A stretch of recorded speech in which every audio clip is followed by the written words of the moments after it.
Bien, la última hormona tiroidea producida por las células parafoliculares, o también llamada célula C, es la calcitonina, que es una hormona de naturaleza peptídica. Vamos a ver que esta hormona tiene acciones fundamentalmente a nivel renal y a nivel de tejido óseo. Sus acciones a nivel intestinal son un tanto contradictorias, por lo tanto no le daremos énfasis. Bueno, de este modo la calcitonina va a influir sobre los niveles de calcio plasmático. Bueno, ¿cómo actúa la calcitonina? La calcitonina va a actuar a nivel renal, estimulando lo que es la excreción de calcio y la excreción de fósforo inorgánico, lo que ya de por sí tiende a reducir los niveles de calcio plasmático y de fósforo inorgánico plasmático. Por su parte, a nivel óseo, lo que va a hacer va a estimular la formación del hueso. Recordemos que el hueso o la matriz ósea del hueso contiene cristales de hidroxiapatita que justamente contienen calcio y fosfato. Por lo tanto, estimula la acción de los osteoblastos en la síntesis de matriz ósea. Esto va a hacer que se reduzcan los niveles de calcio y de fósforo plasmático, de manera tal que podríamos decir que la acción de la calcitonina es hipocalcémica, es decir, reduce los niveles de calcio plasmático. Y con respecto ahora al control de su secreción, el principal factor son justamente los niveles de calcio plasmático. Entonces, cada vez que los niveles de calcio plasmático aumentan, esto va a estimular en las células parafoliculares la secreción de calcitonina. Pasando ahora a otras glándulas que están localizadas justamente en la región posterior de ambos lóbulos tiroideos. Son estas glándulas que aquí aparecen de color amarillo en el dibujo y que son las paratiroides. Estas glándulas son las que producen la paratormona o PTH, la cual también es de naturaleza peptídica, como pueden ver acá, y por ende se sintetiza como una prohormona en el retículo endoplásmico rugoso y luego por clivaje, al pasar por el aparato de Golgi dentro de las vesículas secretorias, se convierte finalmente en la PTH, que sería la hormona peptídica, al momento de ser secretada. Bueno, la PTH actúa a nivel renal, aumentando, ¿no es cierto?, lo que es la excreción de calcio,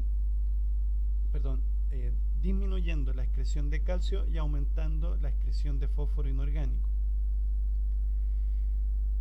Esta hormona a nivel renal también estimula la producción de la forma activa de la vitamina D, que se llama 1,25 dihidroxicolecalciferol.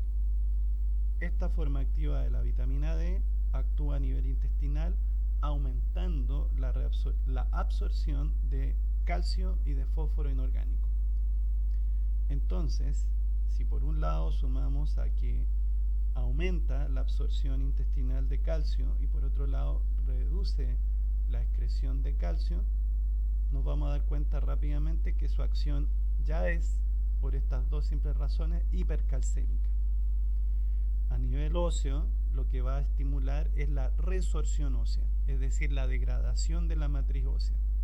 Por lo tanto, aquí va a activar a los osteoclastos, que son los principales responsables de la degradación de matriz ósea.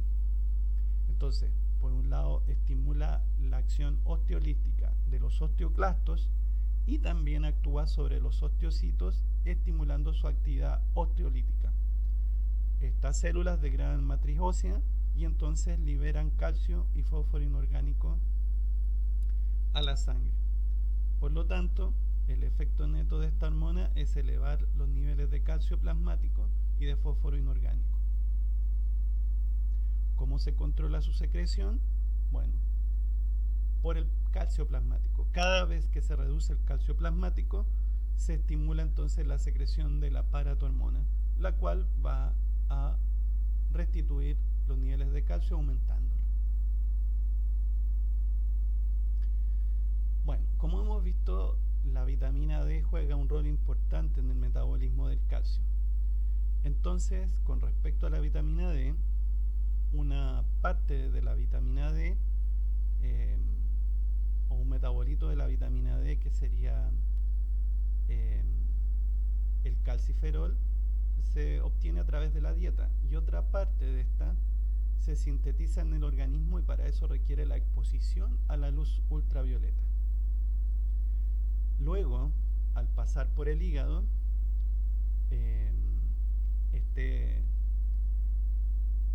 esta vitamina D3, ¿no es cierto?, o colecalciferol, va a convertirse en 25-hidroxicolecalciferol. Y luego, al ser secretada por el hígado, este 25-hidroxicolecalciferol va a llegar al riñón, donde en presencia de la paratormona o por acción de la paratormona se va a convertir en el 1,25-dihidroxicolecalciferol, que, como ya hemos dicho, es la forma activa de la vitamina D. ¿Cuáles son las acciones del 1,25-dihidroxicolecalciferol? Bueno, como ya hemos señalado, a nivel intestinal aumenta o estimula la absorción de calcio y de fósforo inorgánico, lo que tiende a elevar la calcemia. A nivel renal disminuye la excreción de calcio y de fósforo inorgánico, entonces aumentando los niveles de calcio y fósforo inorgánico también plasmático. Y a nivel óseo estimula la resorción ósea, o sea, la degradación de la matriz ósea, y como consecuencia de eso, una mayor liberación de calcio y de fósforo inorgánico a la sangre. Por lo tanto, su efecto neto es hipercalcémico. En esta imagen podemos ver entonces, por un lado, la importancia de la tiroides en el metabolismo del calcio a través de la calcitonina, que, como ya hemos dicho, en el riñón disminuye la reabsorción de ion calcio. En el hueso, lo que va a hacer la calcitonina es inhibir la resorción ósea y favorecer entonces la síntesis de matriz ósea. En cambio, la paratormona, que es secretada por estas glándulas que eran las paratiroides, en el riñón va a estimular la reabsorción de calcio y va a estimular la formación del 1,25-dihidroxicolecalciferol, el cual, por una parte, en el intestino va a aumentar la absorción de calcio intestinal, y en el hueso va a estimular lo que es la resorción ósea, o sea, la degradación de la matriz ósea y la liberación de calcio. De esa manera se van a modular entonces los niveles de calcio libre en la sangre.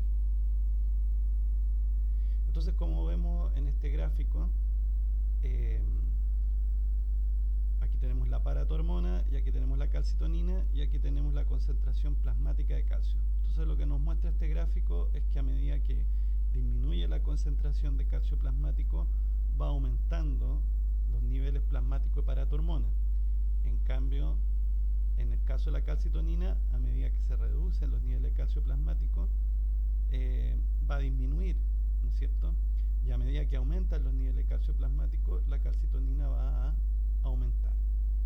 Entonces, en síntesis, el control de la secreción de estas dos hormonas ocurre de manera opuesta en cuanto a los niveles de calcio, ¿no es cierto? La secreción de paratormona se estimula cuando los niveles de calcio bajan, y la secreción de calcitonina aumenta cuando los niveles de calcio plasmático aumentan.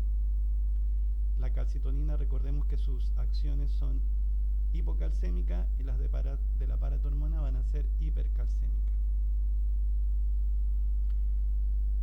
Bien, para entender mejor cómo se controla el calcio, y veamos cómo entonces se transporta el calcio en la sangre. Entonces, el calcio en la sangre lo vamos a encontrar en un 40% unido a proteína y un 60% en su forma ultrafiltrable. De este 60%, ¿no es cierto?, vemos que una parte de esto va en forma de asociada a otros aniones, y la mayor parte, ¿no es cierto?, de este 60%, el 50%, ¿no es cierto?, va en forma de calcio libre o ionizado. Ahora bien, para entender el calcio, cómo se regulan también los niveles de calcio libre de otras maneras, vamos a ver el efecto del pH. Entonces, cuando el pH es bajo, es decir, cuando hay acidemia, ¿no es cierto?, ¿qué es lo que va a ocurrir? Va a aumentar la concentración de protones en la sangre y por lo tanto más protones se van a unir a la albúmina, lo que va a dejar menos sitios disponibles para unir ion calcio. Como consecuencia de esto, los niveles de calcio plasmático se van a elevar solamente por una disminución entonces en el pH sanguíneo. Por otro lado, si hay alcalemia, es decir, si el pH está aumentado, la concentración de protones en la sangre se reduce y por lo tanto la albúmina, que es una de las proteínas que une calcio, tiene menos sitios, o sea, tiene mayor disponibilidad de unión a calcio. Como consecuencia de esto, más calcio se va a unir a la albúmina y menos calcio libre vamos a tener, y por eso vamos a encontrar una menor concentración de calcio plasmático.